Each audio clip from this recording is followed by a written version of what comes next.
Back to silent learning. എല്ലാ മക്കൾക്കും silent ലേണിംഗിലൂടെ ഒരിക്കലൂടി സ്വാഗതം ചെയ്യുകയാണ്. അപ്പൊ മക്കളെ, നമ്മുടെ എക്സാമിന് തലേ ദിവസമാണ് അല്ലേ? അപ്പൊ നമുക്ക് ഇമ്പോർട്ടന്റ് ആയിട്ടുള്ള 10 ഡെറിവേഷൻ നമുക്ക് പഠിച്ചാലോ. ഡെറിവേഷന്റെ പേര് മാത്രമല്ല, ആ ഓരോ ഡെറിവേഷനും ഒരു 4-5 സ്റ്റെപ്പിൽ ആൻസർ കിട്ടുന്ന രീതിയിലാണ് അണ്ണൻ സെറ്റ് ചെയ്തിരിക്കുന്നത്. കാരണം അവസാന നിമിഷമാണ്, എല്ലാം കൂടെ പഠിക്കാൻ നമുക്ക് വഴിയില്ല. അപ്പൊ ഒന്നും അറിയാത്തവർക്ക് വേണ്ടി ഇതാ ഒരു ഇമ്പോർട്ടൻറ്റ് 10 ഡെറിവേഷൻ.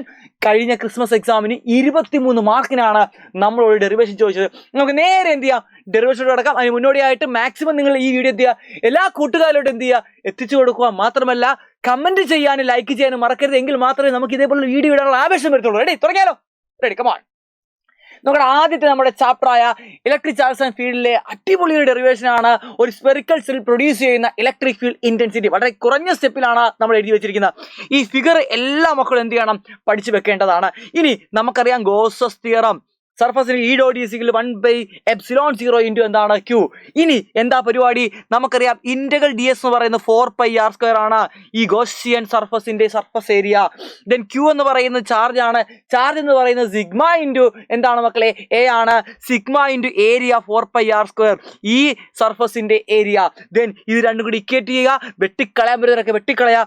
അവസാനം നമുക്ക് എന്തിലെത്താൻ സാധിക്കുന്നതാണ്, ആൻസർ എടുത്താൻ സാധിക്കും. വെറും 3 സ്റ്റെപ്പുകൾ മാത്രം. എങ്കിൽ അടുത്ത ഡെറിവേഷൻ നമ്മുടെ സെക്കൻഡ് ചാപ്റ്ററിലെ ഇലക്ട്രോസ്റ്റാറ്റിക് പൊട്ടൻഷ്യൽ ആൻഡ് കപ്പാസിറ്റൻസിലെ ഒരു ഇമ്പോർട്ടന്റ് ഡെറിവേഷൻ ആണ് കപ്പാസിറ്റൻസിന്റെ ഡെറിവേഷൻ. C=ε0 A/d ഡെറിവേഷൻ വളരെ സിമ്പിൾ ആയ തുച്ഛമായ വെറും 3 സ്റ്റെപ്പുകളിൽ നമുക്ക് തീർക്കാം. നമുക്കറിയാം C=Q/V ആണ്. ഇനി ക്യൂ എന്ന് വെച്ചാൽ ചാർജ് ആണ്. ആ പ്ലേറ്റിനകത്താണ് ചാർജ് ഇരിക്കുന്നത്. അപ്പൊ Q =σ ഇൻറ്റു A, തൊട്ട് മുമ്പ് നമ്മൾ ചെയ്ത ഡെറിവേഷന്റെ അതേ സ്റ്റെപ്പ് തന്നെ. Then V E into D ആണ്. ഇ എന്ന് പറയുന്നത് σ/ε0 ആണ്. അപ്പൊ V σ/ε0D. ഈ രണ്ടെണ്ണന്മാരെ എടുത്ത് ഇങ്ങോട്ട് ഇട്ട് കൊടുത്താൽ ആൻസർ ആയി C=ε0 A/d. അടിപൊളിയായിട്ട് 3 സ്റ്റെപ്പിൽ ആ ഡെറിവേഷൻ നമ്മൾ കംപ്ലീറ്റ് ചെയ്തിരിക്കുന്നു. എങ്കിൽ അടുത്ത ഡെറിവേഷൻ വീസ്റ്റൺ ബ്രിഡ്ജ് ആണ്. മോസ്റ്റ് ഇമ്പോർട്ടന്റ് മൂന്നാമത്തെ ചാപ്റ്ററിലെ കറന്റ് ഇലക്ട്രിസിറ്റിയിലെ എപ്പോഴും ചോദിക്കുന്ന ഒരു ഡെറിവേഷൻ ആണ്. ഈ ഒരു ഡെറിവേഷൻ ആണ് ഏറ്റവും ഇമ്പോർട്ടന്റ് അത് പഠിക്കേണ്ടത്. എന്താണ് മക്കളെ, വീസ്റ്റൺ ബ്രിഡ്ജ് ആണ്. എല്ലാവരും ശ്രദ്ധിക്കുക. ഈ പടം എല്ലാ മക്കളും എന്ത് ചെയ്യണം, പഠിച്ചു വെക്കണം. അറ്റ് ബാലൻസ്ഡ് കണ്ടീഷൻ, നമ്മളതാ ചെയ്യുമ്പോൾ അറ്റ് ബാലൻസ്ഡ് കണ്ടീഷൻ ഈ ഗാൽവനോമീറ്ററിനകത്തൂടെ എന്ത് ഫ്ലോ ചെയ്യത്തില്ല, കറണ്ട് ഫ്ലോ ചെയ്യത്തില്ല. ആ കണ്ടീഷൻ വെച്ചിട്ട് നമ്മൾ ക്രിസ്റ്റോഫിന്റെ ലൂപ്പ് റൂൾ അപ്ലൈ ചെയ്യുന്നു. എവിടേക്കാണ്, ABDAയിലും അതേപോലെ തന്നെ BCDAയിലും ക്രിസ്റ്റോഫിന്റെ ലൂപ്പ് റൂൾ നിങ്ങൾ അപ്ലൈ ചെയ്യുമ്പോൾ നിങ്ങൾക്ക് കിട്ടുന്ന ഇക്വേഷൻ ആണ് I1P = I2R. അതേപോലെ തന്നെ I3Q = I4S. രണ്ട് ഇക്വേഷനും കൂടെ ഡിവൈഡ് ചെയ്യുക. ആൻസർ ആയി P/Q = R/S. വെറും 1, 2, വെറും 3 സ്റ്റെപ്പിൽ ആൻസർ കിട്ടിക്കഴിഞ്ഞിരിക്കുകയാണ്. എങ്കിലടുത്ത് മോസ്റ്റ് ഇമ്പോർട്ടന്റ് ഒരു 4 മാർക്കിന് ഷുവറായിട്ടും പ്രതീക്ഷിക്കാവുന്ന നാളത്തെ ക്വസ്റ്റ്യനുകൾ കാണാൻ പറ്റുന്ന ഒരു ക്വസ്റ്റ്യൻ ആണ്. എന്താണ്, ഒരു സർക്കുലർ കോയിൽ അതിന്റെ ആക്സിയൽ പോയിന്റ് പ്രൊഡ്യൂസ് ചെയ്യുന്ന മാഗ്നറ്റിക് ഫീൽഡിന്റെ ഡെറിവേഷൻ. അപ്പൊ ഈ ഫിഗർ എല്ലാവരും പഠിക്കണം. ഒരു സർക്കുലർ കോയിൽ ഉണ്ട്, അതിന്റെ റേഡിയസ് A ആണ്, ആക്സിയൽ പോയിന്റ് ആണ്. ആക്സിസിലെ P എന്ന് പറയുന്ന പോയിന്റിലുള്ള ഡിസ്റ്റൻസ് ആണ് X എന്ന് പറയുന്നത്. മുകളിലും താഴെയും DL കൺസിഡർ ചെയ്യുന്നു. DL നിന്നും P യിലുള്ള ഡിസ്റ്റൻസ് ആണ് R എന്ന് പറയുന്നത്. എന്നിട്ട് എന്താ ചെയ്യേണ്ടത്, നമുക്കറിയാം മുകളിലത്തെ DL ഉണ്ടാക്കുന്ന മാഗ്നറ്റിക് ഫീൽഡ് ആണ് DB1, താഴത്തെ DL ഉണ്ടാക്കുന്ന മാഗ്നറ്റിക് ഫീൽഡ് ആണ് DB2. DB1നെയും DB2നെയും നമ്മൾ റിസോൾവ് ചെയ്യുക. അപ്പൊ നമുക്ക് 2 കമ്പോണന്റ് മുകളിലോട്ടും താഴോട്ടും കിട്ടും. ഇവിടെ നിങ്ങൾക്ക് മനസ്സിലാവും DB1 cos ആൽഫയും DB2 cos ആൽഫയും ക്യാൻസൽ ചെയ്ത് പോകും. പിന്നെ only remains ആരാടാ, DB1 sin alpha plus DB2 sin alpha. DB1ന്റെ വാല്യൂവും DB2ന്റെ വാല്യൂ എന്താണ് മക്കളെ, സെയിം ആണ്. അതുകൊണ്ട് തന്നെ നമുക്ക് പറയാം 2 എലമെന്റ് ഉണ്ടാക്കുന്ന magnetic field 2dB sin alpha ആണ്. എങ്കിൽ ഒരു എലമെന്റ് ഉണ്ടാക്കുന്ന മാഗ്നറ്റിക് ഫീൽഡ് എന്തായിരിക്കും, ഒരു എലമെന്റ് ഉണ്ടാക്കുന്ന magnetic field DB1 sin alpha. Total magnetic field കണ്ടുപിടിക്കാൻ ഇന്റഗ്രേറ്റ് ചെയ്യുക. അപ്പൊ ഈ അണ്ണനെ അങ്ങോട്ട് ഇന്റഗ്രേറ്റ് ചെയ്യുന്നു. DBയുടെ വാല്യൂ എന്താണ്, μ0/4πIdl/r². അതേപോലെ സൈൻ ആൽഫയുടെ വാല്യൂ എന്താണ്, A/r. ഇത് രണ്ടും നമ്മൾ എന്ത് ചെയ്യുന്നു, ഇങ്ങോട്ടേക്ക് ഇട്ട് കൊടുക്കുന്നു. എന്നിട്ട് ഇന്റഗ്രേറ്റ് ചെയ്യുന്നു. ഇന്റഗ്രേറ്റ് ചെയ്യുമ്പോൾ നമുക്കറിയാം എല്ലാവരും കോൺസ്റ്റന്റ് ആണ് പുറത്താക്കി. ഈ DLനെ നമ്മൾ ഇന്റഗ്രേറ്റ് ചെയ്ത് കഴിഞ്ഞാൽ നമുക്ക് എന്ത് കിട്ടും, 2π എന്ന് കിട്ടി. ഈ എയും ഇവിടുത്തെ എയും കൂടെ ആണ് A² ആയിട്ട് അവിടെ എഴുതിയിരിക്കുന്നത്. ലാസ്റ്റ് സ്റ്റെപ്പ് R-ന്റെ വാല്യൂ ഇട്ട് കൊടുക്കുന്നു. പൈതഗോറസ് തിയറം അനുസരിച്ച് R √A² പ്ലസ് എന്താണ് മക്കളെ, X² ആണ്. അത് ഇങ്ങോട്ട് ഇട്ട് കൊടുത്തു കഴിഞ്ഞാൽ നമ്മുടെ ആൻസർ ആയി B μ0IA² /2A² plus X² whole raised to 3/2. ഇനി if there are n number of terms, n കൂടി ഇട്ട് മൾട്ടിപ്പിൾ ചെയ്യുക. അപ്പോൾ μ0 NIA² /2A² plus X² the whole raised to 3/2. Ready അല്ലേടാ മക്കളെ? ഇമ്പോർട്ടൻറ്റ് സ്റ്റെപ്പുകൾ മാത്രമേ ഉള്ളൂ. ഈ സ്റ്റെപ്പുകൾ നിങ്ങൾക്ക് വേണമെങ്കിൽ എന്ത് ചെയ്യാം, ഒന്ന് ഇലാബറേറ്റ് ചെയ്ത് വലിച്ച് നീട്ടി എന്ത് ചെയ്യാം, കുറേ സ്റ്റെപ്പുകളാക്കാം. ഏറ്റവും മോസ്റ്റ് ഇമ്പോർട്ടൻറ്റ് സ്റ്റെപ്പുകൾ മാത്രമേ അണ്ണൻ ഇവിടെ എഴുതിയിട്ടുള്ളൂ. എങ്കിൽ അടുത്ത ഡെറിവേഷൻ ആണ് നമ്മുടെ സെൽഫ് ഇൻഡക്റ്റൻസ് ഡെറിവേഷൻ ആണ്. സെൽഫ് ഇൻഡക്റ്റൻസിന്റെ ഫ്ലെക്സുമായിട്ട് റിലേറ്റ് ചെയ്യുന്ന ഫസ്റ്റ് ഇക്വേഷൻ എന്താണ്, L × I ആണ്.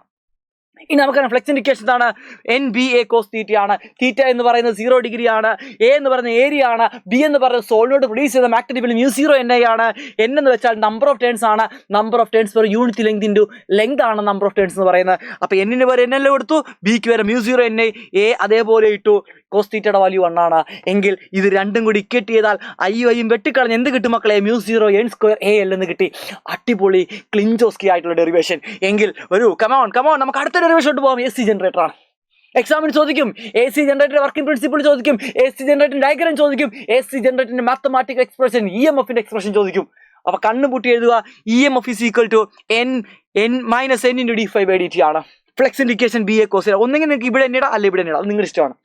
ഫ്ലെക്സ് ഇൻഡിക്കേഷൻ നമുക്കറിയാം BA cos θ ആണ്. θ എന്ന് പറയുന്നത് ω t ആണ്. Angular displacement is equal to angular velocity time ആണ്. ഇട്ട് കൊടുക്കടാ മക്കളെ, ഇത് ഇങ്ങോട്ട് ഇട്ട് കൊടുക്കടാ. ഇവിടെ നിന്ന് നമുക്ക് ബിനെയും എനെയും ഒക്കെ പുറത്തെടുക്കാം. കോസിന്റെ ഡെറിവേറ്റീവ് എന്ന് പറയുന്നത് നമുക്ക് എല്ലാവർക്കും അറിയാവുന്നതാണ്. മൈനസ് സൈൻ ω t ഇൻറ്റു ഒമേഗയാണ്. ആ NBA ഒമേഗേനാണ് സാർ എന്ത് വിളിച്ചിരിക്കുന്നത്? NBA ഒമേഗേനാണ് ഈ 0 എന്ന് വിളിച്ചിരിക്കുന്നത്. അപ്പോൾ നമുക്ക് ആൻസർ കിട്ടി സൈൻ ω t. ഈ 0 സൈൻ ω t. വളരെ ഇമ്പോർട്ടൻറ്റ് സ്റ്റെപ്പുകൾ മാത്രമേ എഴുതിയിട്ടുള്ളൂ. നിങ്ങൾക്ക് സിമ്പിളി ഇതിനെ ഡെറിവേറ്റ് ചെയ്താൽ നമ്മുടെ ആൻസറിലോട്ട് നമുക്ക് എത്താനായിട്ട് സാധിക്കുന്നതാണ്. AC ജനറേറ്റർ നമ്മൾ 4 സ്റ്റെപ്പിൽ കഴിഞ്ഞിരിക്കുന്നു. ഇതിനടുത്ത് ഒരു ഇൻഡക്ടറിനകത്ത് വോൾട്ടേജും കറണ്ടും തമ്മിലുള്ള റിലേഷൻ എക്സാമിന് ചോദിക്കാൻ വളരെ സാധ്യതയാണ്. വോൾട്ടേജ് വരും V0 സൈൻ ω t എങ്കിൽ കറണ്ടിന്റെ റിലേഷൻ കണ്ടുപിടിക്കുക. നിങ്ങൾ എന്താ ചെയ്യേണ്ടത്? നമുക്കറിയാം ഒരു ഇൻഡക്ടറിന്റെ കേസിൽ V L × d∅ ആണ് ബാക്ക് EMF. അപ്പോൾ നോക്കിക്കേടാ, ഇവിടുന്ന് നമ്മൾ കറണ്ട് ഇൻഡിക്കേഷൻ കണ്ടുപിടിക്കുന്നു. കറണ്ട് എന്ന് പറയുന്നത് എന്താണ് മക്കളെ? ഇതിനെ ഇങ്ങോട്ടേക്ക് മൾട്ടിപ്പിൾ ചെയ്യുക. വോൾട്ടേജ് ഇൻഡിക്കേഷൻ ക്വസ്റ്റിനകത്ത് തരും V0 സൈൻ ω t അല്ലെങ്കിൽ VM സൈൻ ω t. ബാക്കി DT ഇങ്ങോട്ട് വന്നു, L താഴെ പോയി. അതാണ് ഇവിടെ കാണുന്നത്. L താഴെ വന്നു, DT മുകളിൽ പോയി.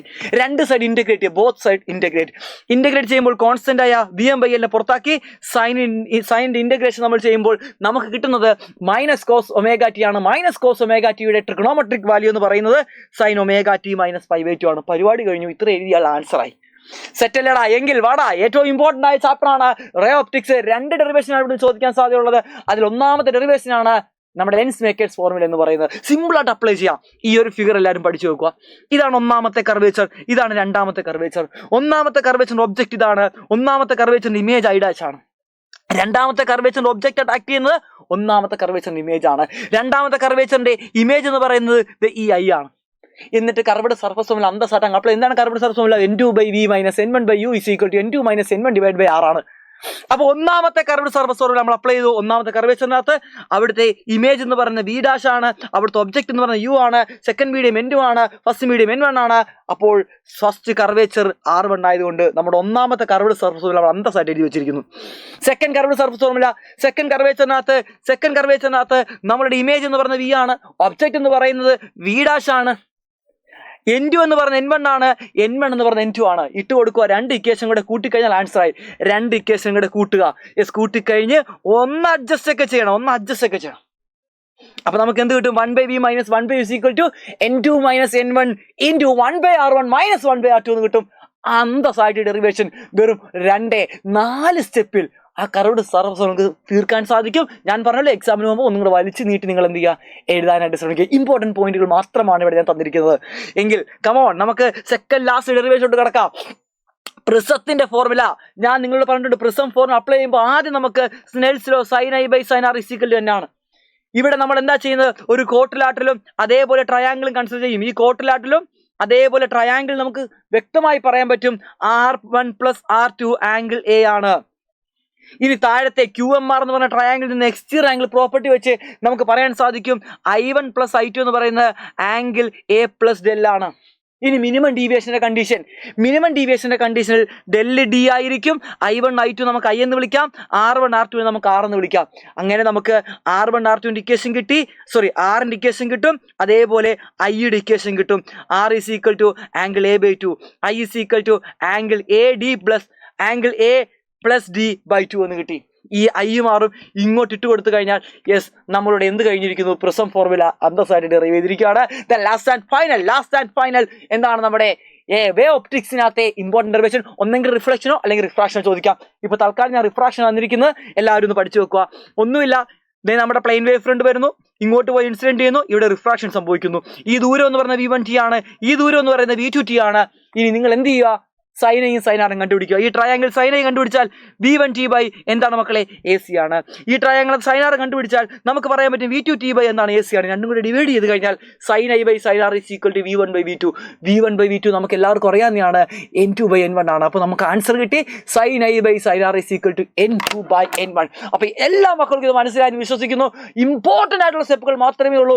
മിനിമം ഇതെങ്കിലും നിങ്ങൾ എന്ത് ചെയ്യണം? പഠിച്ചിരിക്കണം. ഉറപ്പായും എക്സാമിന് ഇവിടെ നിന്ന് ഒരു 3-4 ഡെറിവേഷൻ ചോദിച്ചിരിക്കും, ഉറപ്പാണ്. അപ്പൊ എല്ലാവരും പഠിക്കുക, മാക്സിമം ഷെയർ ചെയ്യുക, ലൈക്ക് ചെയ്യുക, കമന്റ് ചെയ്യുക. അടുത്ത വീഡിയോ കാണാം. Bye bye.